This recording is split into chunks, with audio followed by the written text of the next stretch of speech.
Mi personaje existía en carne y hueso y efectivamente había estado allí, pero acababa de salir de la cárcel después de estar 10 años preso. Entonces me acuerdo que el director de la prisión con el que yo hablé me dijo: pero es que hay un amigo íntimo aquí, ¿quiere usted hablar conmigo? Por supuesto.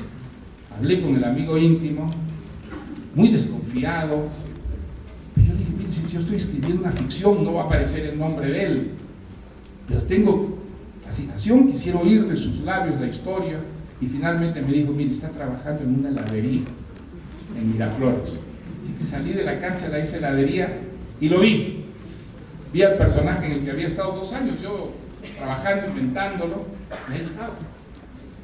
Y entonces yo nunca he visto una cara de estupor, de estupefacción igual como la de este señor cuando yo le dije: mire, yo hace 2 años que me levanto y me acuesto con usted. 24 horas al día, usted está conmigo. Yo he estado inventando, porque estoy escribiendo una novela en la que usted es el protagonista principal. Y abría los ojos como platos, como diciendo: ¿qué clase de loco? Pero al final lo convencí y me dijo: bueno, te voy a regalar una noche, pero nunca más. Entonces, efectivamente, fui a mi casa a las 8 de la noche y hablamos casi hasta el amanecer, y fue una experiencia maravillosa que me transformó enteramente la novela que yo había escrito y sobre todo le dio un final que yo nunca pensé que tendría esa historia. Por lo pronto descubrí que yo sabía mucho más que él de su participación en el intento de Jaula. Era un episodio, en una vida llena de episodios muy traumáticos, asaltos, expropiaciones, eran los asaltos a bancos que lo habían mandado a la cárcel no sé cuánto tiempo. Y todo eso le interesaba muy poco y se quedaba estupefacto cuando yo le mostraba los recortes de periódicos donde se comentaba su acción, cómo quedó herido, cómo lo juzgaron. No había visto nada de eso, no sabía nada de eso, se equivocaba con las fechas, se equivocaba con los nombres. Era un hombre cansado, tosía todo el tiempo y vencido, derrotado totalmente por la vida. Y de lo único que estaba orgulloso era patético y al mismo tiempo conmovedor. De lo único que estaba orgulloso era de que en la cárcel de Lurigancho, con ese amigo que yo había hablado, ellos habían puesto un puestecito donde vendían fruta y que además servía de caja de ahorros para los presos. Y era lo único que le emocionaba cuando decía: porque nosotros entregábamos comida que era limpia, era absolutamente limpia, lavábamos los vasos, lavábamos los platos y además les guardábamos el dinero y les entregábamos su dinero y nos respetaban. Era de lo único que estaba orgulloso en una vida que había sido una vida de derrotas, de fracasos. Bueno. Entonces, creo que al día siguiente empecé a cambiar completamente la historia de acuerdo a mi encuentro con el Maita real, que tenía muy poco que ver con el Maita ficticio que yo había estado inventando. Siempre me ha ocurrido eso con las novelas que yo escribo, siempre la realidad, alguna experiencia se introduce de pronto en la historia y me la transforma enteramente, le da una orientación completamente distinta. Es otra de las cosas fascinantes que tiene escribir una novela, ¿no? Uno es muchas veces un instrumento de elementos que vienen del azar, que de alguna manera iluminan, dan motivaciones completamente distintas, inesperadas a lo que uno ha escrito. Por eso una novela es siempre una caja de sorpresas. Supongo que te ha pasado a ti también, ¿no? Uno cree tener el control de aquello que está contando y no es así. Muchas veces es como el instrumento, ¿ah?, de unas fuerzas que uno mismo no sabe de dónde vienen, pero son las que dan en última instancia el dinamismo y la dirección definitiva a la historia que uno quiere contar. Hay en la historia de Maita esa reflexión entonces sobre la revolución, ¿no? El deseo revolucionario, el deseo de sociedad perfecta como actitud humana, que es algo sobre lo que ha reflexionado mucho Isaías Verde, mucho. Tú ya lo habías leído en ese momento. Hay un momento en que tú comienzas a leer furiosamente a estos filósofos políticos, ¿no? A Berlin, a Karl Popper. ¿Recuerdas que fuera como una noción consciente de educarte, de que te respondieran? Bueno, era una manera de llenar un vacío, ¿no? Yo durante muchos años pues había participado, quizá críticamente, pero había participado de la utopía revolucionaria, la idea de que a través de una gesta, ¿no?, político-social se podía crear una sociedad nueva. En el Partido Comunista estuve un año y creo que nunca más fui comunista, siempre fui muy crítico del comunismo, pero sí estaba muy cerca del marxismo. La Revolución Cubana, como a toda mi generación, me deslumbró, luego me decepcionó al cabo de algunos años. Conocer la Unión Soviética fue para mí una experiencia absolutamente traumática, me invitaron a una celebración de Pushkin y estuve ahí 2 semanas y fue una experiencia de horror, realmente haberme dicho, recuerdo muy bien, yo he estado defendiendo esto.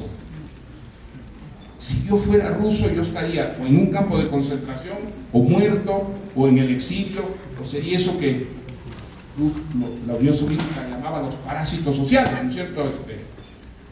Y entonces, esa decepción total de la utopía socialista, comunista, a mí me dejó un gran vacío.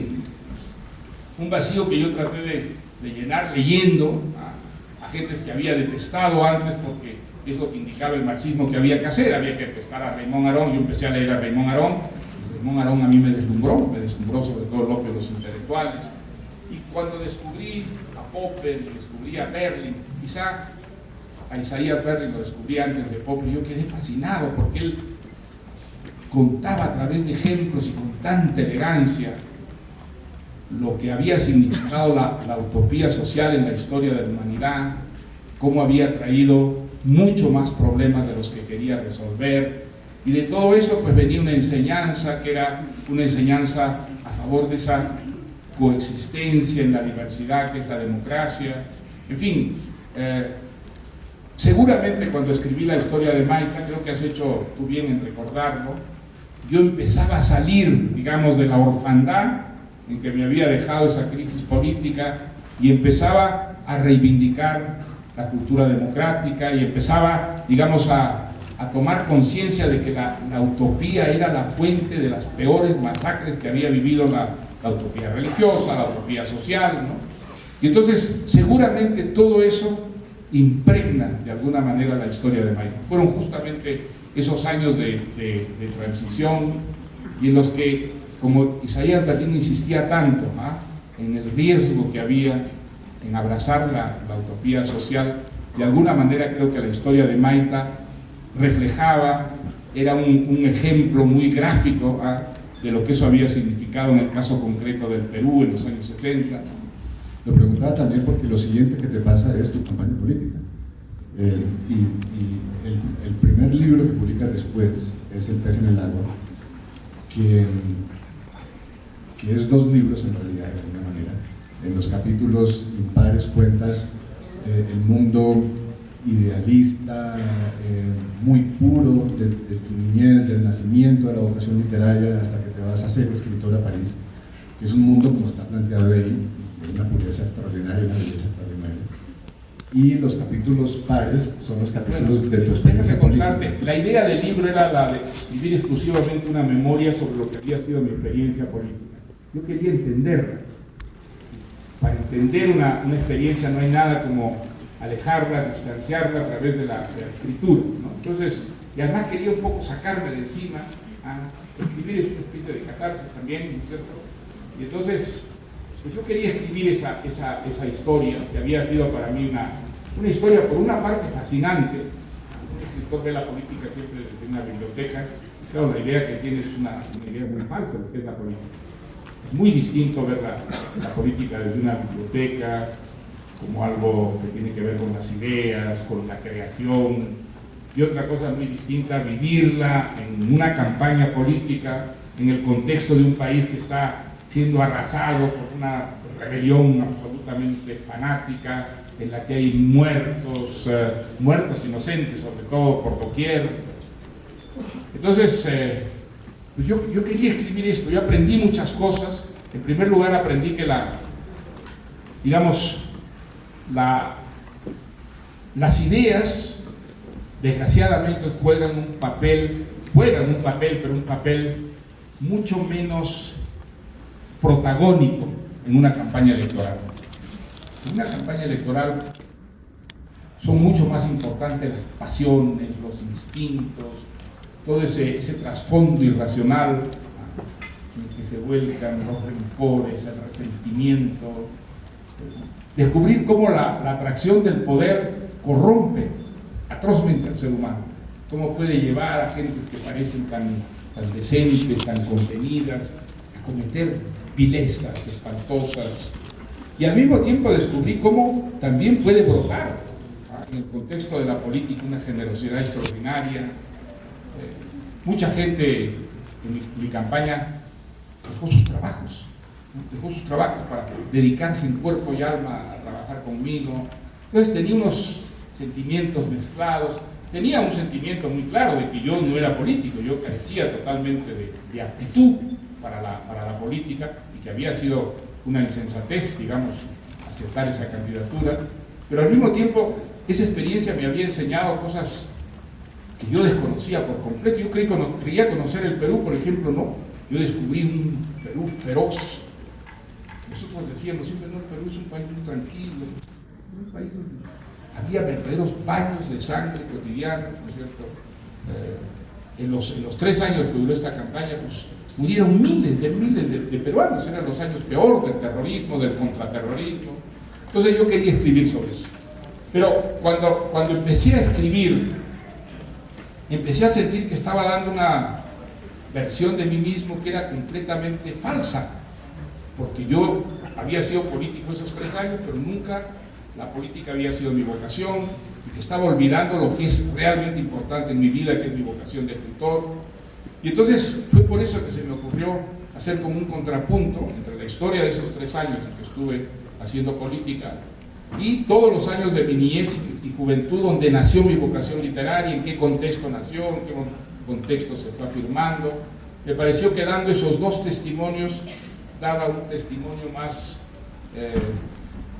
auténtico, más genuino de lo que yo soy, y esa es la razón por la que empecé en el audio, pues hay ese contrapunto, ¿no? Quiero terminar preguntándote por tu relación hoy con la literatura. Yo soy un gran lector de tus ensayos, de esos discursos de los años 60, el discurso de la literatura es fuego, en los que defendías una idea que para mí fue muy útil, muy provechosa en mi experiencia personal. Disculpe, señor Mario, quiero hacer una pregunta y por favor me permite. ¿Qué es su relación con Álvaro Uribe Vélez? Y con Ricardo Montaner para conspirar contra la revolución. ¡Sáquenlo!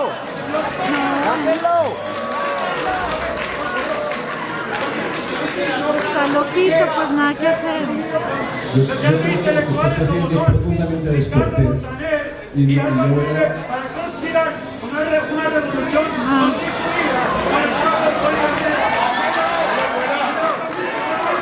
Ricardo Parece un personaje salido de Historia de Maita, ¿eh?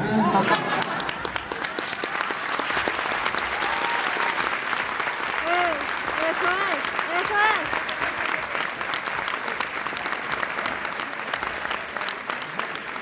A él no le importa. Yo quisiera hacer una pregunta.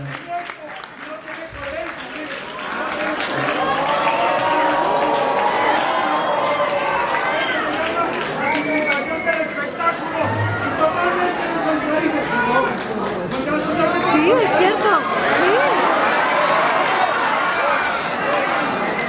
Se comienza rompiendo libros y se termina matando gente, ¿eh?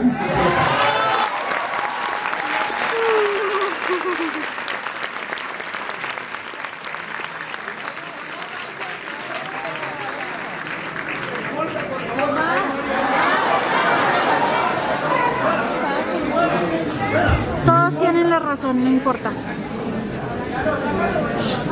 Como decía, Todos tienen la razón. esos ensayos en los que tú defendías una idea del escritor como alguien que elimina todo lo que estorbe a la vocación, lo que interrumpa su vocación, como alguien que practica la literatura como un vicio, casi como una droga, dices en una entrevista con Ricardo Gaviria. Esto fue terriblemente útil para mí, los admiro mucho.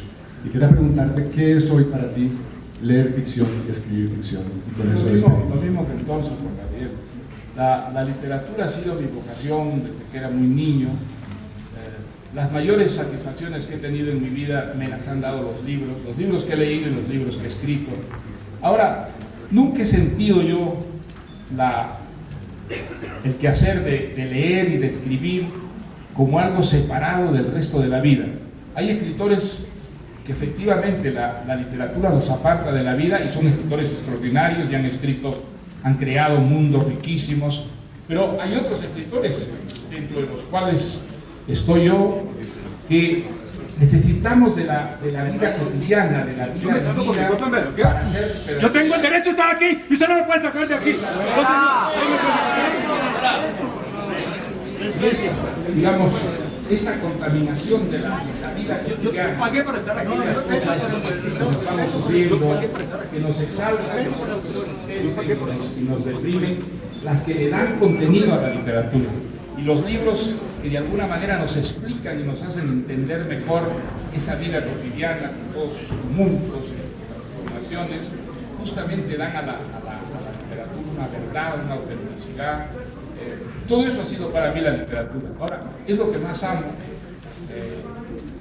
Si por algo voy a ser recordado, quisiera que fuera por mi vocación literaria, por mis libros, pero eso en mí no ha estado nunca separada de otro tipo de preocupaciones. La preocupación política, ciertas aventuras que tienen que ver con el placer, ciertas aventuras que tienen que ver con la aventura. La aventura para mí ha sido algo fundamental. La literatura es una gran aventura, desde luego, pero hay otro tipo de aventuras reales, gracias a las cuales yo he podido hacer literatura. Entonces, creo que si tuviera que definirme, me definiría con esa definición que dio Flaubert del escritor. Dijo, escribir es una manera de vivir.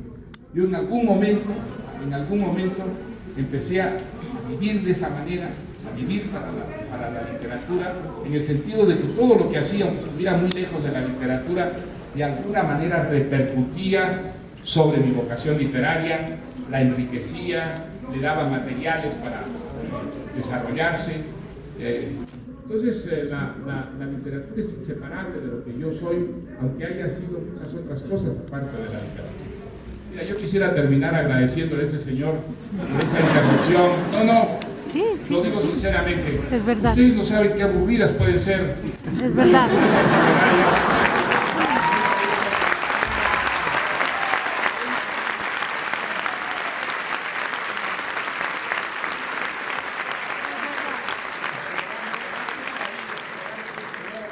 Grita, truena, rompe el libro. Fantástico, este país está lleno de